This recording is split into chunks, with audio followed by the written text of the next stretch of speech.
That in the last video what we did was we imported this table, that is the full record of sales, and we performed some transformations using the Power Query editor. We are now going to pull in two other sheets, or we'll call them tables, and then we're going to relate those sheets using the PowerPivot Manage tool to this sheet. So let's go to Data, Get Data. I'm going to pull in the same file, VDAN, and import. And the other two sheets do not need any transformation. They are small and they are really reference sheets. Every agent has an ID, and then he or she has further detail. So I'm going to choose Select Multiple Items, choose the agent, plus I'm going to click on Category and choose the category. Click Load To. I always suggest Load To for the following reason.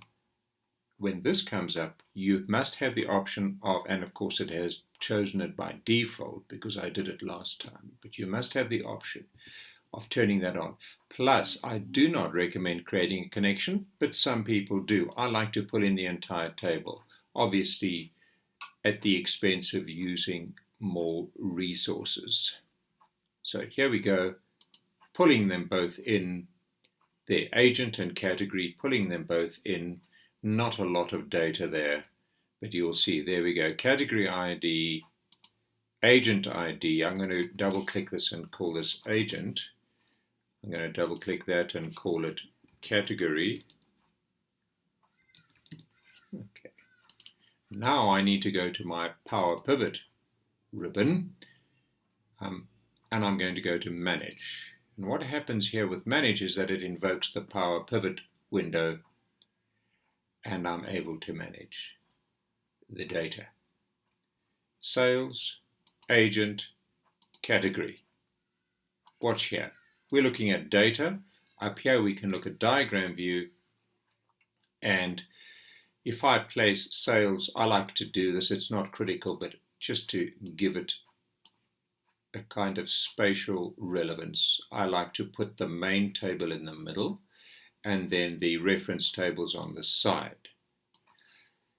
In this case, I've designed my fields in a way that lends to the obvious. So category ID can be dragged onto category ID over there, thus creating a relationship between my reference table, a one-to-many relationship, and my sales table. So one category will obviously be involved in many sales. Likewise, agent ID gets connected to agent ID over there. So we have two relationships. I can go back to data view over here. Everything is fine.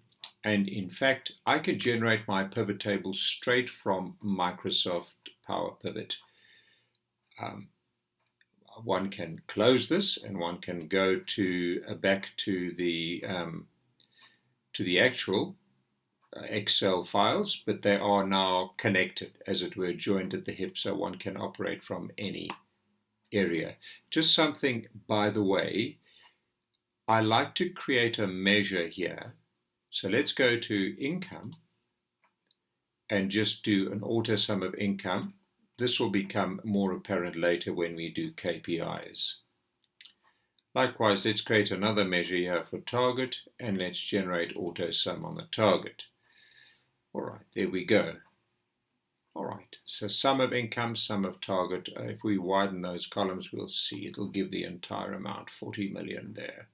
Target was 40 million, and the actual income was only 14 million. They were far short of target, but that will become more apparent later. So let's go and generate the pivot table itself. Pivot table, and it will offer me what is normally offered. I would always recommend a new worksheet. Click on OK.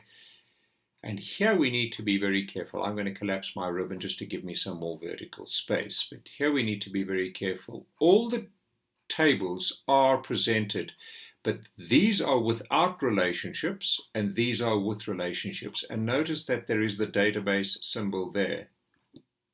Okay, the little barrel, some people call it a ring. Okay. Only work with these. Do not work with these because these are not related. Okay. So we're only going to work with these. Now watch. What we do is we go to agent. We can pull agent name from the agent. It relates to the other file, the other sheet, and we can put income. So here I have a summary of income per agent over there. So that's my first pivot table, just to show you how they relate to one another. Of course, I can go to pivot table analyze and I can create a pivot chart based on that, and there's my pivot chart.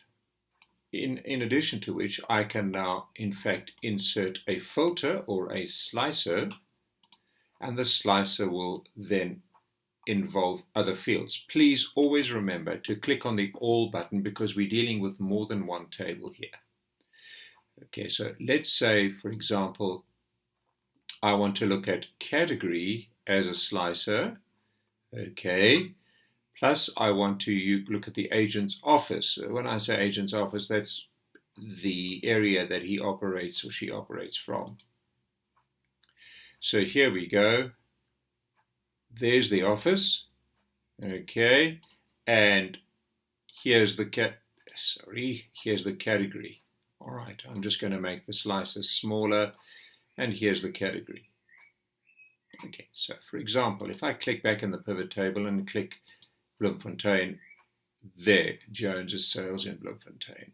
Okay, if I click books and literature, all right, Mulder is the only guy selling books and literature, so I'm seeing quite a lot of useful data over here.